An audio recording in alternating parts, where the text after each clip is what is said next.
And how everything in the political world has changed in a year. All right, so here we are in sunny California.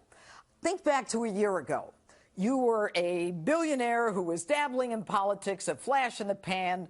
There was this woman who was supposed to be coronated, and now everything is backwards. This woman who was supposed to be coronated is fighting Bernie Sanders and in a tie, dead heat here in California. How'd you do it? Well, it's been an interesting journey. I mean, it started in June 16th of last year, and it's just been a succession of, we've had so many victories. You know, we had 17 people totally running, and it's been an amazing period of time. I guess a lot of people say that. I'm not the only one, but I fought a good fight, and I beat a lot of people that are good people, and now I have one left. It'll probably be Crooked Hillary. She's crooked as you get. And it'll probably be her, and we're going to see what happens. And I think it was in August of 2015 when you were on my show, Justice, and we talked about the RNC, and you demanded that they treat you fairly. Was the whole issue about the third-party run thing, wasn't that part of the treat me fairly issue? Well, it was, but, you know, we're going to see what happens. I don't think there'll be a third party, or certainly not a credible third party. Right now you have the Libertarians. I don't see that. I know the people, and I don't see that as being much of a threat. You have... but have they treated you fairly? If yes, the RNC has treated me fairly. They don't really control. If some wacko, like, you know, these characters that are trying to put on... Bill Weld. Well, I'm not even talking about them. I'm talking about a couple of other guys that, you know, fringe. Oh. They want to put on somebody. Well, I won't even mention the name. You want to give them as little publicity as possible. But I don't think that'll have much of an impact. So you feel the RNC has treated you fairly? I do. I think Reince has been very good. I think that, you know, it's not easy. Don't forget, he was looking at 18, and actually it was probably at the highest point, 18 people. And they were governors and they were senators. Not everybody agrees with everything I'm doing. I want the wall. I want certain things to happen. A lot of people agree with me. You know, the interesting thing, Jeanine, is that I've gotten right now more votes than anybody in the history of the Republican Party. So I went through the process. We did well in Iowa, and then after that it was just a succession of victories with New Hampshire and South Carolina, everywhere. But the big story is everybody's come aboard. I mean, if you look at people that were absolutely horrible in terms of what they said, they're now aboard. How do you feel about that? I mean, do you trust people who were just horrible to you? Well, politicians can pivot much more easily than, let's say, a person like me can pivot. You know, they pivot. I mean, they can say horrible things, and then 2 weeks later... But how does a person like you react? like Rick Perry's a good guy. He's always been a good guy. But he was very nasty during the election, and then he got out, and then he endorsed me. I didn't speak to him. He endorsed me, and he said the nicest things. He said that Donald Trump is maybe the smartest person ever to run for the office. Without That's a nice statement. Without. That was a long way from what he was before. And I'll tell you what, I fully understand what he's doing and what he did, and I like him a lot. And other people have likewise. You know, they said this was a very heated battle. There are those that say, you would know better maybe than most, but there are those that say it was the most vicious battle for the nomination that any party has ever seen. Over the years, so I don't know. But Donald, over the years, you've kind of dabbled in the idea of, you know, running for president. Is it what you thought it would be? It's more vicious. It's there's more lying and deception than ever. I never thought there'd be this kind of lying. But the lying and deception, the smiling, and then the knife in the back. And I deal with tougher people because the business world at the top they're tougher, but in a certain way they're more honorable. The deceit and the disgusting media, because the media is very dishonest. Not all of it, of course, but so much of it is dishonest. The Washington Post is very, very dishonest. Well, and I want to get to that, but you know, you have been the most accessible candidate in history in terms of the press, and yet you believe that many of them are not treating you fairly. Are you now going to limit your accessibility? No. Look, I will say this. There are some that are really bad. Washington Post is really dishonest, really, really dishonest. Why are they so much against you? Because they think that I, frankly, you want to know the truth, is the person that bought it has a big stake in Amazon, and Amazon's not paying taxes, and I've said openly that they should be paying taxes, and they're also destroying the retail industry throughout the country. I don't care about that, other than it's not a good thing to happen to our country, and I've said it. And they're going to be a monopoly. You look at the department stores, what's happening to them. They're going down the drain because Amazon is becoming a monopoly. And they know, and he bought that as a as a tool, a tool for himself, like a lobbyist. But the Washington Post has 22 reporters on me. There's never a good story. I mean, you know, I could win by the biggest margins in history, and they'll say Donald Trump should have done better. Well, they are a very dishonest group. New York Times is very dishonest. I mean, New York Times is a very dishonest newspaper. I would say the Washington Post is worse. But I'm not talking about they're unfair. I'm talking they're purely dishonest. Things that they know. I mean, as an example, I raised for veterans almost $6 million. And I think more will be coming in, but I raised almost $6 million.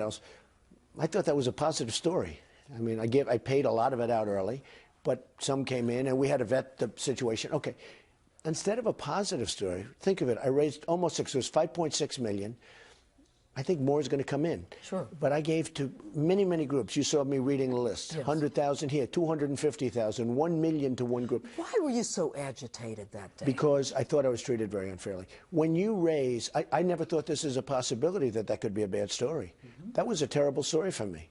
They said, oh, we should have given the money out faster. I get up to make a speech. I say, let's raise some money for the vets. I didn't have any obligation to do it. I get up, I make a speech. I say, let's get some money. I have one friend in the audience. He's a rich guy. He gave $1 million. I have another one that gave Carl Icahn, gave $500,000. We had great people. They gave money. Ike Perlmutter gave money. But in the end, you won, Donald. No. You think it's a bad story. But I get treated unfairly. Now, I think, here's the good news. I have a speaker that gets, you know, I can fight back a little bit, okay? It's very tough to fight the press when it's very dishonest, but I have a speaker that I can fight back. I think the people, I have had so many letters from the vets and calls to my office and emails and everything you can imagine, tweets. I mean, the tweeting has become a big thing. I will say, I have had so many tweets and Facebook where the vets are thanking me so much for what I did. But here's the thing. When you raise $5.6 million and you're excoriated by these people, why wasn't it given fast enough? Why wasn't this? Why wasn't not like you're not running for president? Well, first of all, I had no obligation even to do it. Honestly, from a PR standpoint, I would have been much better if I never did anything. If I never gave all those groups, I gave many, I don't even know how many, but many groups, great groups, I gave them money, a lot of money, you know, more money than they've probably seen. Well, look, they wake up and they get a check for $100,000. Another one gets a check for $250,000. And instead of being treated nicely, I was treated badly. So, do you ever think you can go like this and just say, I'm going to just... Yes, I do. When I'm wrong, I tell you, I can take criticism better than any human being. You can, and I want to talk about that. I was on an airplane with you, your plane. I'll bet it was 15 years ago. And you were sitting next to me, and you were reading, I think it was a New York Times magazine. I have a vivid recollection. And I had already read it. It was a story about you. And I was in politics at the time, and I'm sitting there, and I'm just kind of watching you. There wasn't a grimace. Your brow didn't move. It didn't change your temperament. How'd you get so tough? Well, it's not a question of tough. When I am wrong and they write about it, I can take that better than anybody. I agree with them. I have no problem. But when they write falsely, they write so many false things, and you understand that because I know you did the political thing, and I know you even went against Hillary for a period of time. Yeah, a few weeks. She's a major liar. They talk about foreign policy that Donald Trump wants Japan to get nukes immediately. I don't want that. I want Japan to pay us because we're protecting them. And if they don't pay us, you have to be prepared to walk. And if you walk, they're going to arm. Now, how they're going to arm, that's going to be up to them. But I never say Japan should nuke. But it's so false. But what Hillary is saying about you is that you're a loose cannon. The world order is going to change. You're a fraud. You're a scam. Is she picking up your way of handling and campaigning? Yeah, she's trying to. And tweeting? She's trying to pick it up. But look, Hillary is incompetent. You know that by just look at a past record. Look at Libya. Look at what happened with Benghazi. Look at what happened with so many different things that she's done, everything she's done. It's been a loss. So why do people support her? It's almost out of habit, if you ask me. It's almost out of habit. It's like, why do you keep eating popcorn when it doesn't taste good? Okay? It's like a habit. Boom, boom. and the same thing with her. She's a habit. Okay. And you know what? It's time now. I think people are fed up with the Hillarys of the world. I think they're fed up with Obama, who is one of the worst presidents ever. I think they're fed up when they look at the Iran deal, when they look at the fact that China is just ripping us off in trade, ripping us, Mexico ripping us, or taking all of our companies. And they call you a racist because you want to make America first. Okay, New York Times, quote, "The rise of Donald Trump tracks growing debate on global fascism." And Washington Post, that you just talked about, op-ed, "This is how fascism comes to America." Where's that coming from? I don't get it, but it's a vicious group of people. It's on the left of where I am, and I'm sure where you are. But it's a vicious group of people. And frankly, I have to say, the one thing, they stick together. The Republican conservatives do not stick together. You have a guy like Bill Kristol, who's a total lightweight, but he's out there trying to find an independent candidate. You know, he's out there trying to find an independent candidate. Can't find anybody. What does that tell you about how desperate the establishment is? They're desperate. The Republicans do not stick together the way the Democrats do, and I give them credit for that. I give them credit for that. You look, I mean, even Bernie and Hillary, they're running, but it's a much friendlier battle, certainly, than we had as battles. You know, he doesn't want to talk as much about the emails, although now he's starting to talk about it. She's got a real problem. Look, that's a criminal problem that she's got. She's got a real problem. So, you know, she can talk all she wants, but if the administration is honest, there's no way she can run. Well, look at Petraeus. I mean, he had to pay the price, but okay, for doing much less. It's been said that you are in a movement that people are speaking through you. How is it that a blue blood New York Ivy Leaguer with a silver tongue, it captures the loyalty, the imagination of the working class? Well, it's been an amazing process, and I understand it. I understood it a long time ago, and people are talking about it. They're saying, here's this guy who lives on Fifth Avenue, and he's really rich, and he you know. But when I was a young guy, my father built houses in Brooklyn and Queens, and I would go to those building sites, and I'd work with the men. In that case, it was always men. I mean, today it's men and women. You hired but I went, and I was one of the first people to do that, to hire women. And I got no credit for it, but these are, you know, minor details. What are you going to do? But I was literally in the construction industry. I was literally the first. Okay. So I would work with these people, and I would get along with them great. I loved them. They were tough. They'd fight at lunchtime. I mean, they'd have fist fights over something. But I got along with them great. And for some reason, I mean, I honestly like them much better than the rich people. It's very interesting. And the rich people know it. Why? I don't know. I think they're more real.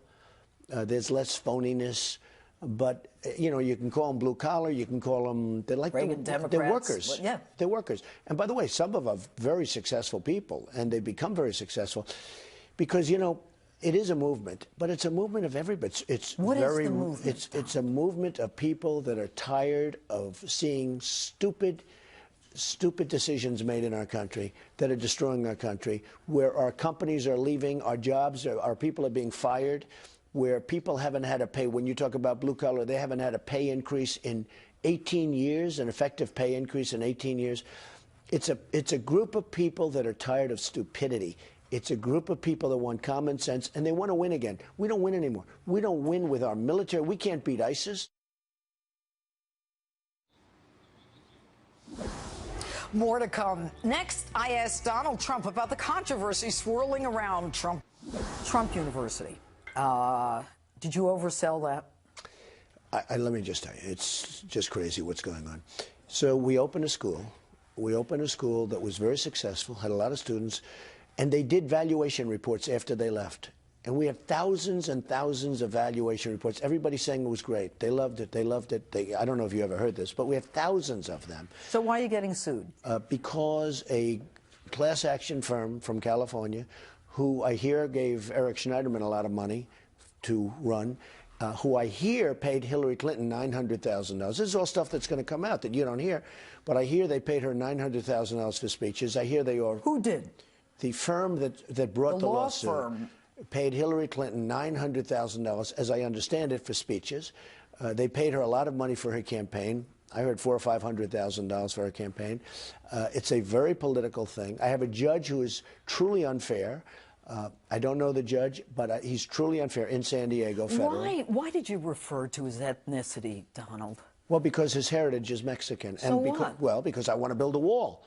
And I'm getting along great, I think, with Hispanics, but I want to build a wall. There's some people that don't like that. Some of the numbers don't indicate that. Do you think you have to dial it back?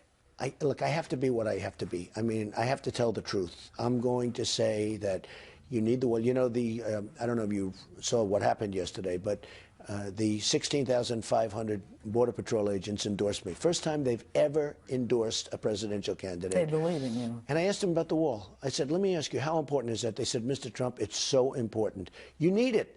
So, you know, people, I can understand people, but he's of Mexican heritage. I hope he's going to be fair, but he's treated me very unfairly. This is a case that should have been won on summary judgment. When you have the people that are suing you saying great things about the course in writing, and sometimes on tape, where they were actually on tape saying great things about, when the person that brought the suit was just dismissed from the case because she was such a bad witness, because she said all these positive things about the course, and she was just dismissed by this judge from the case.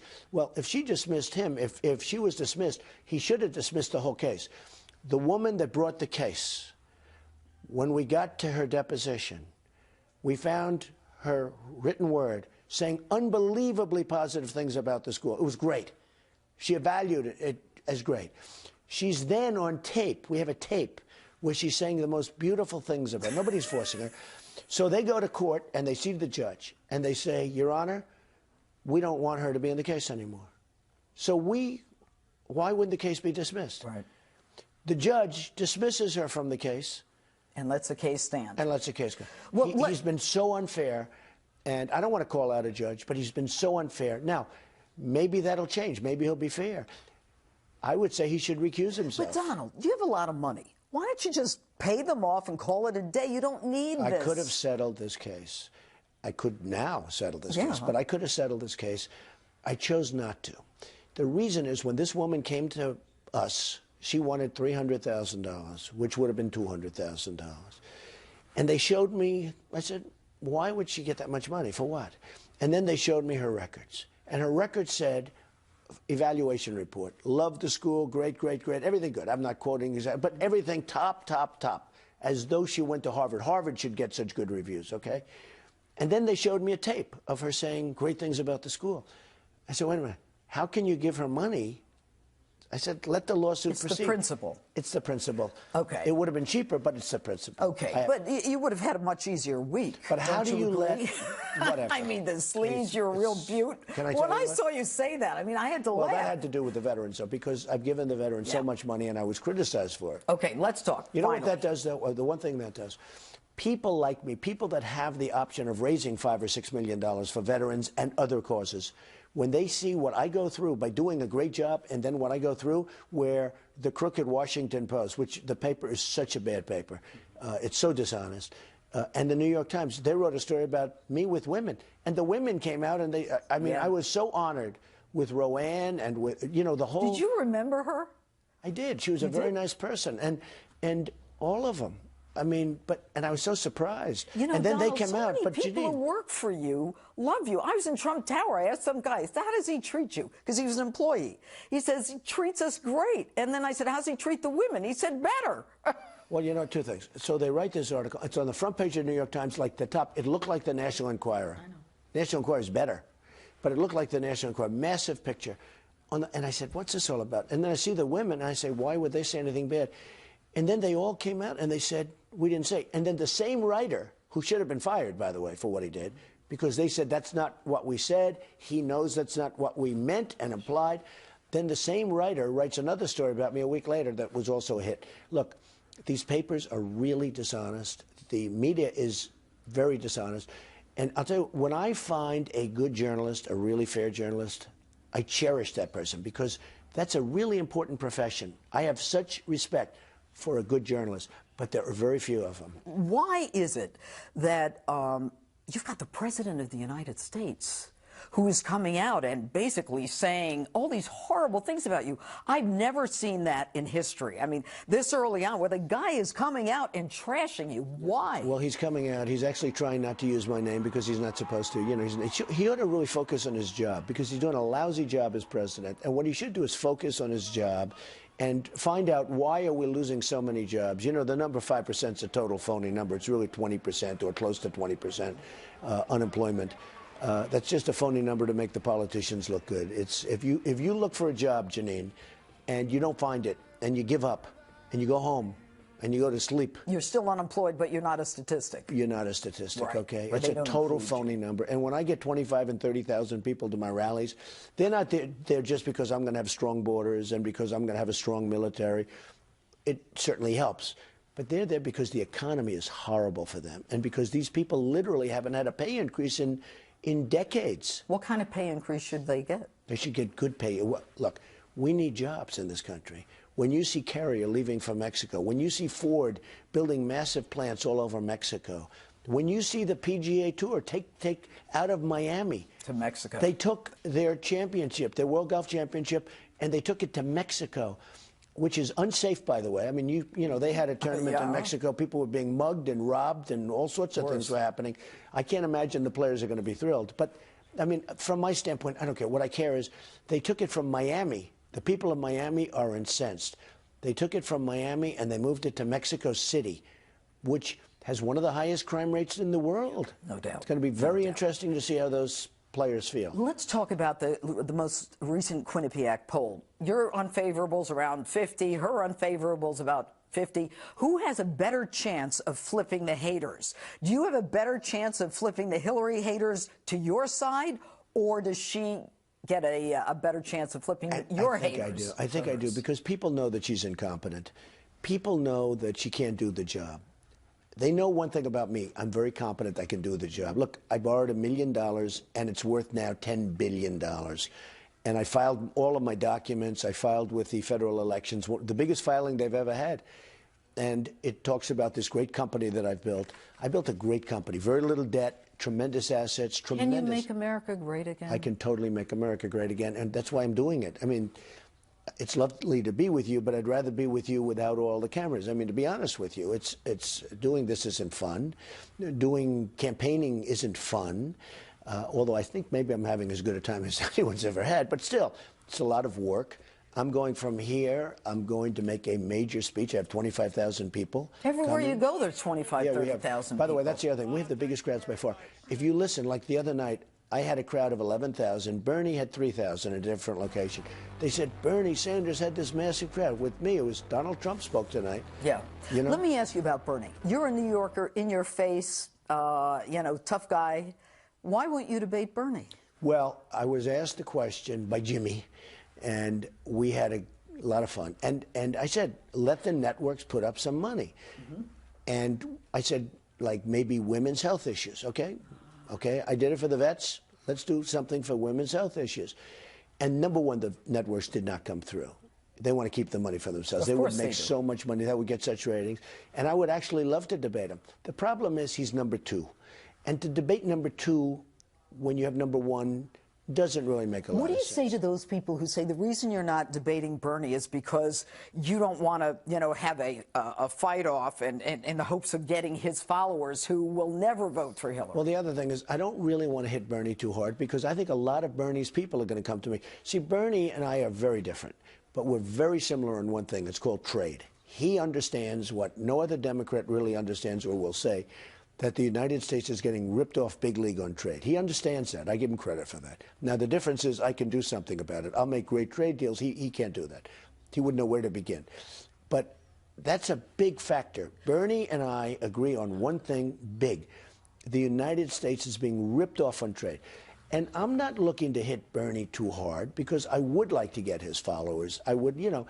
Now, I don't know who she's going to pick. I mean, she may pick Bernie. She may pick Pocahontas from, you know, the phony Native American. Let's talk about the name calling. Yeah, well, it's fine. I mean, look, okay. She's, you know, you have more Indian blood than she has, okay? And I don't have any. Okay, well, that's more than Do she you? has. I have none, but I have more than her, okay? Yeah. No, she did that. That's like a fraud. She said she was at Harvard. She said, no, I have high cheekbones. So she got into Harvard or one of these schools. Yeah, it was a Harvard thing. And, you know, she said she was a minority. That's a fraud. But, but if she were to run, you're not, I mean, she's no threat at all. I wouldn't mind if she ran. No, I'd like her to run. Yeah. I mean, I'd like her to run. Okay, now, not only have you taken down the establishment, Donald, you discuss things that people only whisper about, all right? You're strong, you're smart, you've got great instincts, you've got great intuition. What do you say to those people who say that as it relates to foreign policy, that you will just make a decision and not have a cabinet that includes people who don't agree with you? Well, you've known me for a long time. That's not the way you act. I have a lot of people. Ultimately, I'll make the decision, but I'll have a lot of good people. But I get a kick when they say, oh, well, he doesn't have the people that have been there for the last 10 years. Who wants those people? Look at the mess the world is in. We have the migration. We have Syria. We have Iraq as a disaster. We have all these things. There's nothing good. If the politicians never entered office for the last 15 years, that includes Obama, and it includes people more than Obama, you wouldn't have the problems that you have today. I mean, just take a look. I always say, if our presidents would have gone to the beach and just gone to the beach and not done anything, would be in better shape. Jeanine, the country is a mess. The world is a mess. We helped make the world a mess. Going into Iraq was a disastrous decision, maybe the worst decision ever in the history of our country. Number two, getting out of Iraq the way Obama did it, he didn't have a clue. And now you have, I mean, then she got into Libya. And by the way, who has the Libyan oil? I'll tell you who has it. ISIS has it. Right. And it's great oil, by the way. It's the highest quality oil you can get. So ISIS now has the oil that Hillary Clinton gave them by going in and doing that stupid, you know, that stupid attack on Libya. Just the world was crushing, and she goes and wants to do more. She doesn't have a clue. She doesn't know what she's doing. She doesn't have the strength, the energy. She cannot be president. Let's talk about strength and energy. How are you doing it? Number one, you're accessible. You're on radio. You're on television. I mean, you're here with me now. I mean, you're in California campaigning, and you're sitting down with me. I mean, do you ever sleep? Well, I don't sleep that much. I mean, I get 4 or 5 hours, but I just seem to have strength. I love what I do. You know, my father used to say, "You gotta love what you do," and I say it all the time. I love what I do. I'm having fun doing this. I mean, it's brutal in a sense, but I have fun doing this. Next, Donald Trump tells me, here's the rest of my sit-down from California. What's your favorite food? I like food. I would say I like steak, I like pasta, I like many different kinds of food. You know what I think your favorite food is? Tell me.